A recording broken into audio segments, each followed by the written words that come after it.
Dimanche 12 octobre 2014, Madame, Monsieur, bonsoir et bienvenue à cette nouvelle édition du journal sur notre télévision. Merci de nous avoir choisis pour vous informer. Et voici tout de suite les grands titres.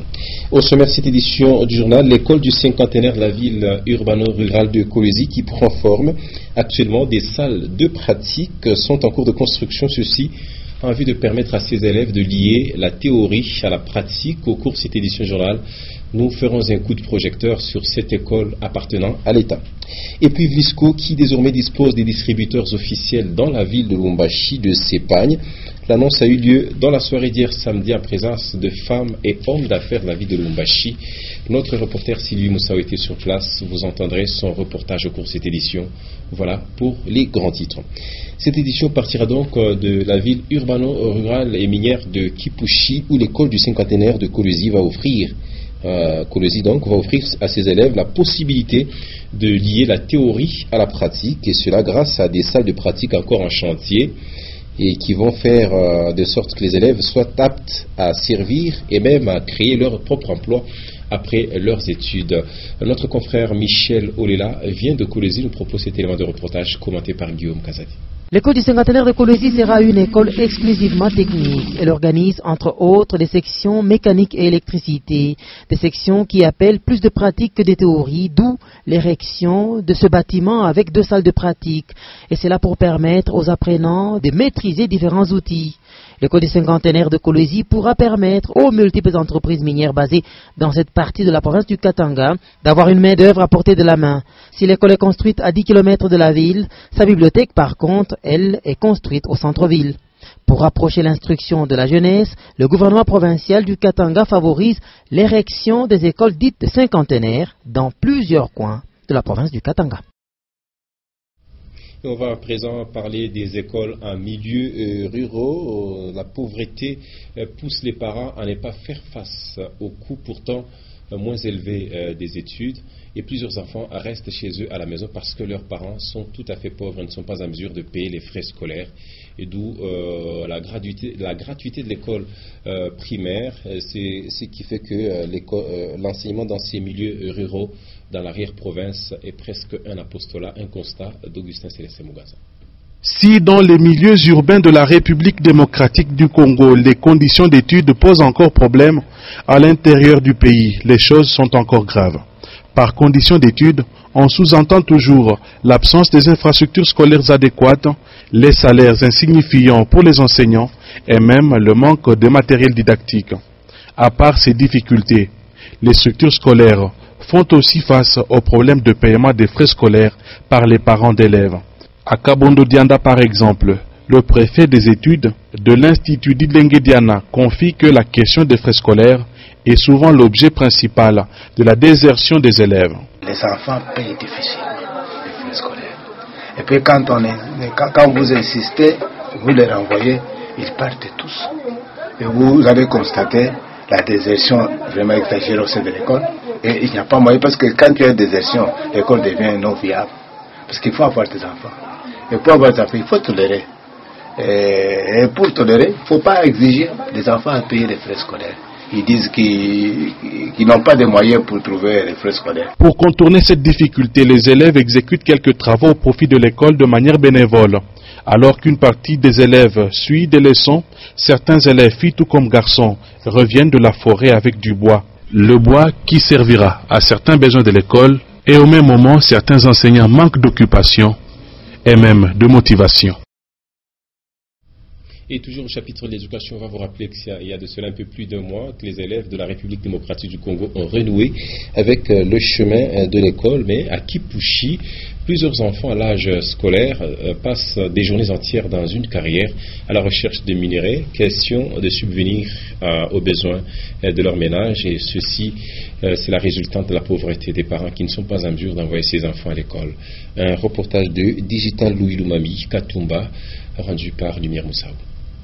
C'est depuis le 8 septembre dernier que les cours ont repris sur toute l'étendue de la République démocratique du Congo. Dans la cité minière de Kipushi, le constat fait est inquiétant. Plusieurs enfants de cette cité ne fréquentent pas encore l'école. C'est ainsi que l'on peut observer certains pratiquer des jeux de distraction, le sport et même dans les carrières. Certains parents évoquent le manque de moyens et la conjoncture que traversent les habitants de cette cité. C'est inconcevable qu'un enfant, au lieu qu'il soit à l'école, mais qu'il soit dans un jeu de PlayStation, tout ça. L'on se souviendra qu'il y a seulement peu de temps que le gouvernement provincial du Katanga, par le biais du ministre Laurent Kaozi, alors ministre de l'Éducation, avait lancé au Katanga, par la cité minière de Kipushi, l'opération « Tous les enfants à l'école ». Mais le constat à ce jour laisse à désirer, on dirait, le message n'était pas bien suivi. Et avant de boucler ce chapitre consacré à l'éducation, disons qu'à Lubumbashi, plusieurs écoles prennent actuellement des précautions face au cas d'égarement des élèves. Et pour les élèves du degré élémentaire, par exemple, l'on exige absolument que les parents viennent les récupérer au sortir de l'école. Et après les heures du cours, la responsabilité incombe totalement aux parents, nous dit Titiane Boui dans cet élément de reportage. Depuis quelques mois, certains parents déplorent la disparition de leurs enfants. Le constat fait est que cela arrive dans la plupart des cas après la sortie des classes. Et pour pallier à cette situation, plusieurs écoles exigent aux parents d'élèves dont l'âge varie entre 3 et 8 ans de récupérer eux-mêmes leurs enfants. Nous gardons les enfants dans notre cours en attendant que les parents viennent récupérer les enfants. Donc nous avons déjà exigé aux parents de venir à 12h juste. Nous sortons à 12h15. Les enfants sont encadrés toujours ici dans notre cours en attendant que les parents viennent récupérer les enfants à 12h15 et nous partons ensemble. Après l'école, les élèves sont totalement sous la responsabilité des parents. Ceux-ci, parfois, pour différentes raisons, confient leurs responsabilités aux chauffeurs ou même abandonnent leurs enfants à leur triste sort. Et selon quelques témoignages recueillis dans les écoles, certains parents oublient carrément leurs enfants pendant plus de 24 heures. Même si je suis dans la possibilité de prendre un taxi pour mon enfant, je n'y arrive pas parce que c'est mon propre sang. Il faut que je sois responsable. Si ce n'est pas moi, c'est ma femme ou les frères et sœurs de ma femme qui viennent chercher mon enfant. Ces mesures, visiblement faciles à appliquer, semblent parfois inefficaces, car beaucoup d'écoles n'appliquent pas le système de macarons. Et voilà tout ce que l'on pouvait vous dire ce dimanche en rapport avec l'éducation. Dans le reste de l'actualité, sachez qu'après l'étape de la pose de la couche de base, le tronçon compris entre l'avenue de l'église et la nouvelle artère qui passe entre les facultés de Polytechnique et médecine à Lunoul va bientôt débuter. Notre confrère Antoine Roger Mbouy est passé par là. Il nous propose ce reportage rendu par Célestin Mugaza. L'avenue de l'église est celle qui passe entre les facultés de médecine, droit et polytechnique de l'université de Lubumbashi sont désormais reliés. Les travaux d'asphaltage sont à l'étape d'imprégnation, c'est-à-dire la pose du mélange des huiles et des graviers sur le tronçon entre les cités universitaires et l'avenue de l'église. Sur terrain, les engins sont à l'œuvre en attendant l'asphaltage proprement dit prévu probablement mardi 7 ou mercredi 8 octobre 2014. Pendant ce temps, les véhicules, motos et piétons circulent librement sur la chaussée, question de rendre davantage possible la pose de la première couche d'asphalte. Cet asphaltage terminé, les quartiers de cette partie de la ville de Lubumbashi auront la facilité de se rendre à l'entrée de la ville et même à l'aéroport de Lubumbashi sans passer par le centre-ville ou encore par le boulevard Msiri, comme ce fut le cas dans le temps. Et on rappelle, au terme de son séjour à Lubumbashi, la délégation du Brabant Wallon, en Belgique bien sûr, conduite par Mme Isabelle Kibassa Maliba, a inspecté hier le stade TP Mazembe. Nous sommes dans la commune de Kamalondo et c'est une délégation surprise par les services qu'offre ce stade.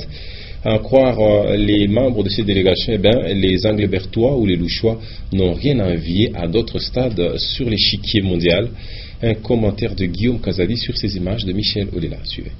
Député et ministre provincial du Brabant Wallon en Belgique, Isabelle Kibassa Maliba et sa délégation ont visité le stade TP Mazembe de la commune de Kamalondo. Dans cette visite qui a commencé par la salle de musculation en passant par le terrain, les vestiaires et pour terminer par les box, elle était accompagnée de Thérèse Loukenge, ministre provinciale de sport, et de Mohamed Kamouania, deuxième vice-président au comité sportif de Tout-Puissant Mazembe Anglebert. La fille Kibassa laisse parler son admiration. C'est un bijou que même certaines équipes, grandes équipes d'Europe n'ont pas. Donc très sincèrement, je suis impressionnée et agréablement surprise. En tout cas dans ma famille, on a dit qu'avant même de dire papa et maman, j'ai d'abord dit TP Mazembe. Mon papa jouait évidemment dans l'équipe. C'est très très impressionnant puisque je remarque que même en première ligue, même en Belgique, même en Europe, on n'a pas des infrastructures identiques.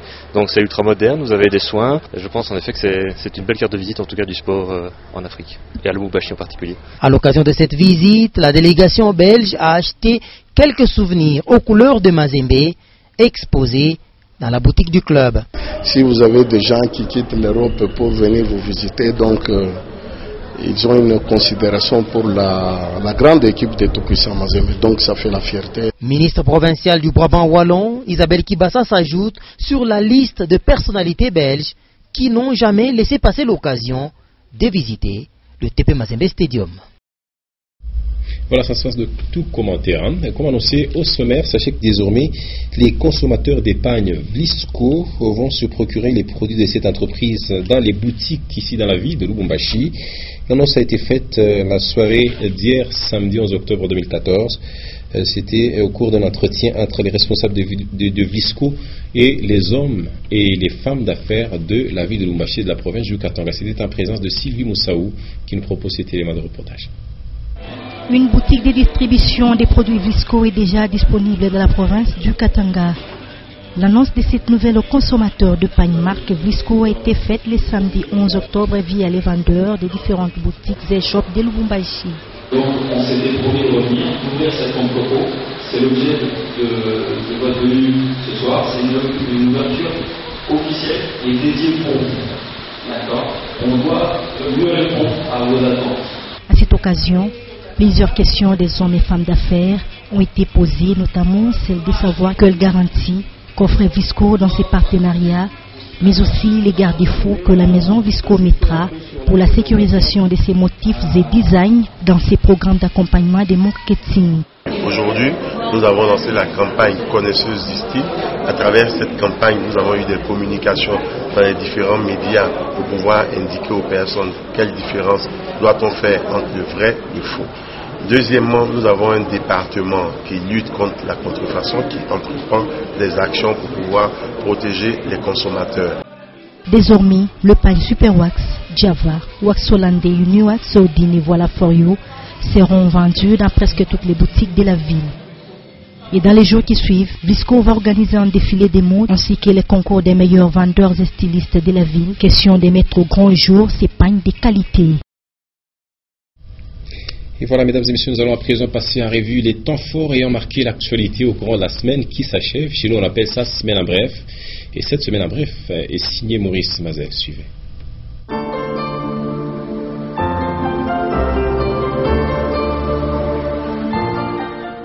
Mesdames, Messieurs, bienvenue à cette semaine en bref où nous vous donnons la rétrospection de faits qui ont meublé la semaine.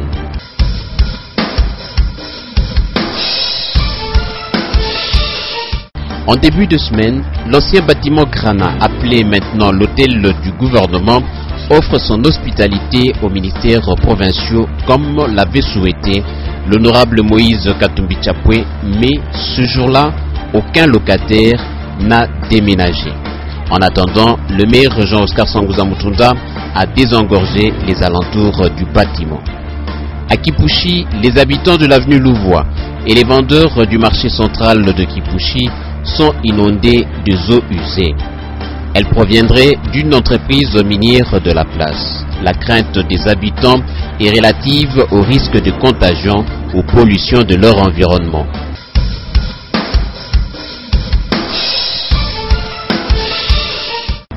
À la tête d'une délégation d'experts belges, Madame Isabelle Kibassa Maliba, ministre provinciale du Brabant Wallon, met à profit son séjour louchois pour échanger avec le maire de Lubumbashi, Jean-Oscar Sangouza Mutunda, sur la gestion des immondices à Lubumbashi. Les habitants de l'avenue Mwepou, au 24, dans la commune de Lubumbashi, sont sommés de déguerpir de l'immeuble sans autre forme de procès.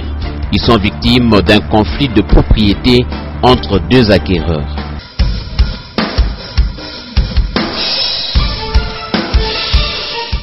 Dans la ville urbano-rurale de Kolwezi, le quartier Kasulu est beaucoup fréquenté par des creuseurs artisanaux. Des galeries souterraines se forment dues à l'exploitation artisanale et présentent le risque permanent d'éboulement. Les habitants de Dilala craignent le pire à l'approche de la saison de pluie.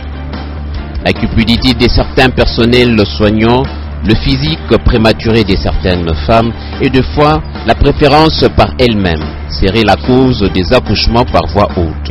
Le constat fait sur la maternité à Lubumbashi fait croire qu'il y a plus de cas de césarienne aujourd'hui qu'hier.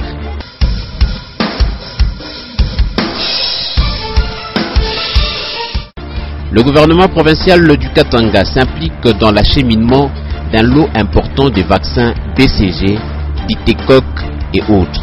En effet, il a fallu que le Katanga s'active pour que les nourrissons katangais reçoivent leur premier vaccin dès la naissance. La presse katangaise, elle, perd un chevronné journaliste. Kazadingeleka n'est plus de ce monde. Il a tiré sa révérence dans la ville urbano-rurale de Kolwezi.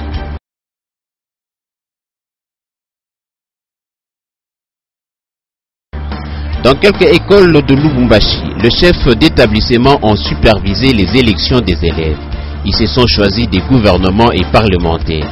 Cette initiation à la démocratie dans les écoles est à sa deuxième édition en République démocratique du Congo. Le directeur général de la radio-télévision Nyota, Olivier Touta, se voit décerner, lui, le diplôme de mérite. La fondation Maïcha se rend compte que depuis son existence, la télévision Nyota a su faire du sport son vademecum.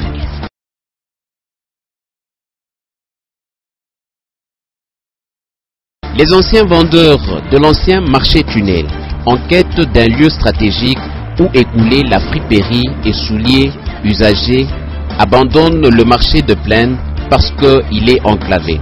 Ils optent pour l'espace dans l'enceinte du centre foyer social de la commune de Kamalondo. Femme katangaise est le nouveau lieu de négoce où ils intègrent pour le mieux. Mesdames, messieurs, voilà à peu près les événements qui ont marqué la semaine qui s'achève. Merci pour avoir suivi cette semaine en bref.